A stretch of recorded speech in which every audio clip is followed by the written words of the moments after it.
我们自己。本月3日，一团中国游客到意大利威尼斯搭乘贡多拉船游河时，不听船夫劝告，执意在船上乱动拍照不做好，导致整艘船惨烈翻覆。啊，塌了！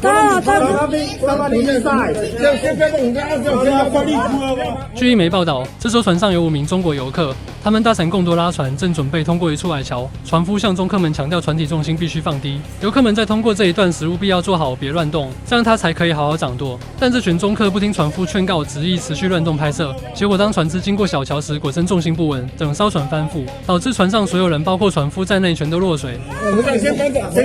拉住他，厉害的是，尽管狼狈泡在冰冷的河水中，中国大妈却还是能紧抓手机不放，意志力相当惊人。至于落水的威尼斯船夫，则是尽责地完成初步救人工作。这些中国游客最终全数被救上岸，虽然严重受惊，但幸好无人伤亡。当地人也热心协助他们拧干衣物。